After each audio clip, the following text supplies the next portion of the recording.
Hello students. मैं विकास गर्ग आज आपको फिजिक्स के बारे में बताऊंगा।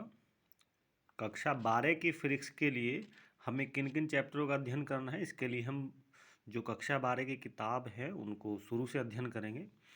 हमारी कक्षा 12 की किताब में जो यूनिट है उसमें फर्स्ट यूनिट आती है स्थिर विद्युत की, और उसमें जो फर्स्ट चैप्टर आता है वो आता है विद्युत आवेश तथा क्षेत्र। स्थिर विद्युती को कहते हैं इलेक्ट्रोस्टैटिक्स, और जो विद्युत आवेश तथा उसके क्षेत्र के बारे में बात करेंगे उसको बोलेंगे इलेक्ट्रिक चार्जेस एंड फील्ड। इसमें सबसे पहले जो आता है कि हम जाने कि आवेश होता क्या है।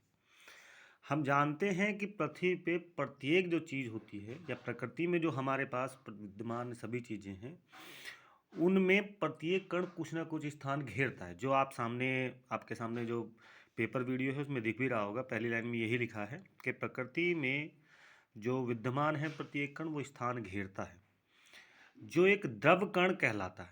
द्रव्य का मतलब उसमें ठोस, द्रव, गैस तीनों आते हैं, और तीनों में अपना एक अलग अलग गुण भी होता है, जिसके लिए हमें जरूरत पड़ती है आवेश की।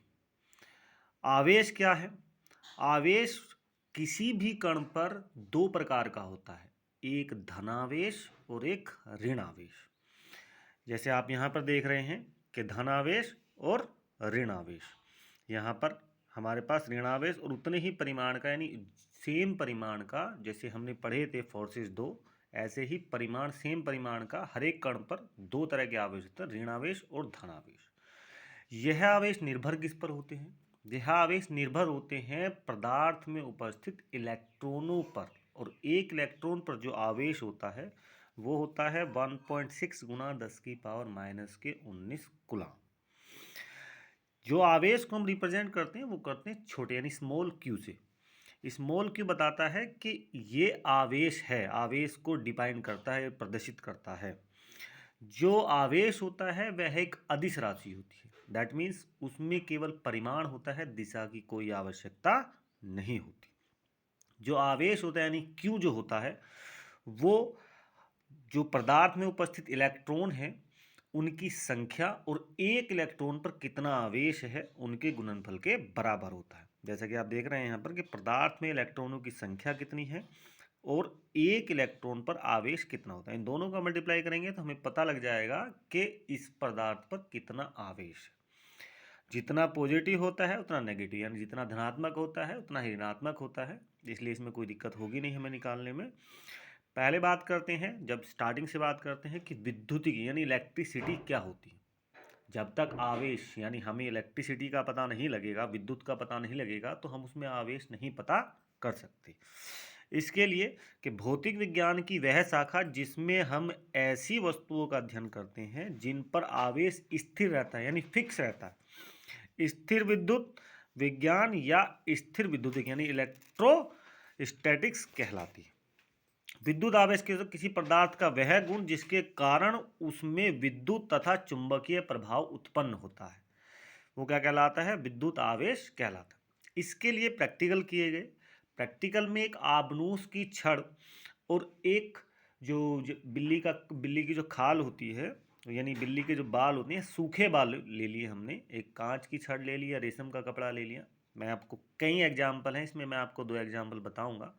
सबसे पहले हम बात करते हैं इसके में प्रैक्टिकल जो किया गया वो किया गया कि आबनूस की छड़ ली गई और जो लिया गया वो बिल्ली की खाल ली गई। दोनों में जब आपस में रगड़ा गया तो उसमें देखा गया कि धूल के जो कण हैं वो छड़ पर चिपक जाते हैं। फिर इसका मतलब क्या हुआ कि जो बिल्ली की खाल से आवेश है वो छड़ पर आ जाते हैं।